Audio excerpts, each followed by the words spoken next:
क्या होटलों में परोसा जा रहा है जहर? क्या हजारीबाग के जायकों में छिपा है मौत का सौदा? 4,000 किलो नकली परी बरामद। राजधानी रांची तक फैला फूड टेरर नेटवर्क। प्रशासन की सच में नींद टूटी या दिखावा? नमस्कार, मैं हूं अभय सिंह। स्वाद के पीछे छुपा साजिश, थालियों में परोसा जा रहा है जहर। जी हां, जब आप किसी होटल या रेस्टोरेंट में बैठकर गर्मा गर्म पनीर की सब्जी या एकदम मस्त पनीर टिक्का का और कढ़ाई का लुत्फ उठा रहे होते हैं, तो क्या आपको अंदेशा होता है कि यह पनीर आपके लीवर, किडनी और दिल का दुश्मन बन चुका है? शायद नहीं, लेकिन अब वक्त आ गया है कि हजारीबाग, रांची और रामगढ़ जैसे शहरों के लोग अपनी थालियों पर दोबारा नजर जरूर डालें, क्योंकि जिले के इतिहास का सबसे बड़ा स्कैम सामने आया है। 4,000 किलो नकली पनीर। हाँ, यह स्कैम ही है। यह कोई आम मामला नहीं है, बल्कि एक सुनियोजित खाद्य आतंकवाद है, जिसे बसों में भरकर बिहार से झारखंड तक फैला दिया गया था। जब तक जिला प्रशासन हरकत में आया, तब तक न जाने कितनी थालियों में यह नकली पनीर उतर चुका था।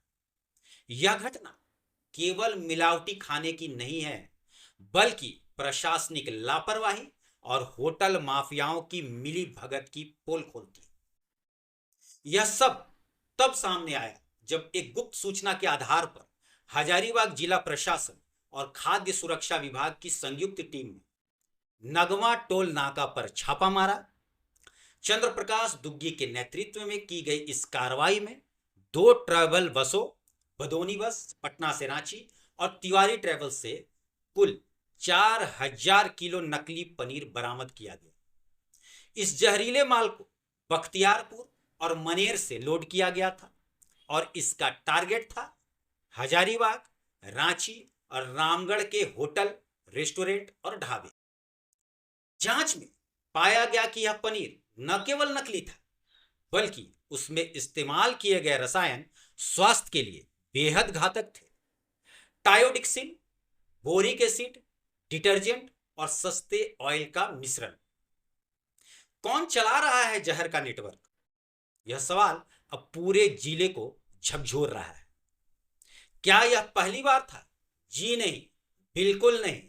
स्थानीय व्यापारियों और होटलों से जुड़े सूत्रों का कहना है कि यह फूड स्कैम वर्षों से चल रहा है, लेकिन कभी किसी अधिकारी की नजर इस पर नहीं गई, या यूं कहें कि नजरें फेर ली गई। हजारीबाग के फूड इंस्पेक्शन डिपार्टमेंट पर भी सवाल उठना लाजमी है। क्या यह संभव है कि इतने बड़े पैमाने पर जिले में नकली पनीर, नकली मावा, नकली सॉस और एक्सपायरी पानी का कारोबार होता रहे और विभाग को भनक तक न लगे? इसका मतलब साफ है, मामला सिर्फ मिलावट का नहीं, मिलीभगत का भी है। सफाई सिर्फ बर्तनों की नहीं, सिस्टम की भी जरूरी है। होटलों में जाकर थाली परोसने वाले वेटर की सफेद शर्ट पर जितनी चमक होती है, उतनी ही गंदगी वहां के किचन और स्टोरेज रूम में छिपी होती है। कई नामी होटलों में नकली सॉस, एक्सपायरी मसाले और केमिकल से बने नकली अंडे तक परोसे जा रहे हैं। ये सब मिलकर ग्राहकों को बीमार बना रहे हैं। हैरानी की बात यह है कि ऐसे उत्पादों की नियमित जांच की कोई प्रक्रिया नहीं है। जिला खाद्य विभाग का काम सिर्फ त्योहारों के समय और यदा कदा औचक जांच करना बन चुका है, जबकि मिलावटखोरी अब हर रोज का धंधा बन चुकी है।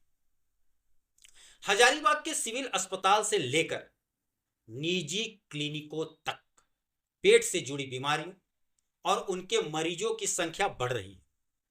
डॉक्टरों की माने तो पिछले कुछ सालों में पेट की सूजन, लीवर फेल्योर, दस्त और फूड पॉइजनिंग के केस 3 गुना बढ़े हैं। इसका कारण एक ही है, नकली और जहरीले खाद्य पदार्थ। हर उम्र का व्यक्ति इसकी चपेट में है, खासकर बच्चे और बुजुर्ग। एक बार का मुनाफा कमाने के लिए होटल मालिक लोगों की जिंदगी से खिलवाड़ कर रहे हैं और इस पर अंकुश लगाने वाला कोई नहीं। यह भी सामने आ रही है कि हजारीबाग और रांची के कई बड़े होटल और रेस्टोरेंट में यह नकली पनीर पहले भी उपयोग में लाया जा चुका है। बड़े बड़े मेन्यू कार्ड्स और भारी भरकम बिल के पीछे छुपा था एक बड़ा फ्रॉड। प्लास्टिक की तरह सख्त नकली पनीर, रसायन से बनी ग्रेवी और बासी मसालों की बौछार। ग्राहक समझते हैं कि वे प्रीमियम क्वालिटी खा रहे हैं, लेकिन हकीकत यह है कि उन्हें ऐसा जहर परोसा जा रहा है जिसे जानवर तक न खाएं। इस पूरे खेल को अगर गहराई से देखा जाए तो साफ नजर आता है कि इसमें फूड माफिया और कुछ अधिकारियों की भी मिलीभगत हो सकती है। बिना स्थानीय अधिकारियों की मिलीभगत के इतने बड़े स्तर पर नकली पनीर, मसाले और सॉस का वितरण संभव ही नहीं है। सूत्र बताते हैं कि जिन बसों में नकली माल आता है उन्हें विशेष पास दिए जाते थे ताकि चेकिंग ना हो। 4000 किलो नकली पनीर जब्त होने के बाद प्रशासन अब सख्ती के मूड में दिख रहा है। दोनों बस ऑपरेटरों को नोटिस भेजे गए हैं और होटल्स की लिस्ट तैयार की जा रही है जहां यह पनीर सप्लाई हुआ करता था। जिला खाद्य सुरक्षा अधिकारी ने नए आदेश जारी करने की बात कही है, जिनमें हर होटल, रेस्टोरेंट और मिठाई दुकानों में मासिक निरीक्षण अनिवार्य किया जा सकता है। लेकिन सवाल यही है, क्या यह कार्रवाई दिखावटी होगी या सच में सिस्टम को साफ करने की मंशा होगी? हजारीबाग की जनता को अब खुद भी जागरूक होना होगा। जो भी होटल या दुकान खाने में संदिग्ध वस्तुएं दे रही हैं, उसकी सूचना तुरंत प्रशासन को दी जाए। हर उपभोक्ता का हक है कि वह शुद्ध और सुरक्षित भोजन पाए। सस्ता है चला वाली मानसिकता से निकलकर अब स्वस्थ है तभी चला का दौर आना चाहिए।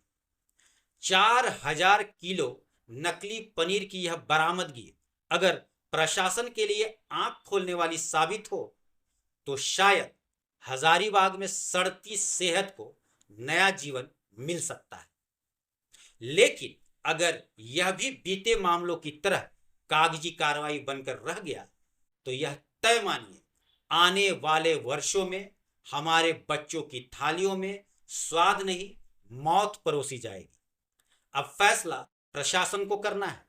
यह कार्रवाई कर फूड माफिया का सफाया या फिर होटल माफिया के दबाव में आंखें मूंद लेना। जनता पूछ रही है, थाली में जहर क्यों और जिम्मेदार कौन? आज के लिए इतना ही। धन्यवाद।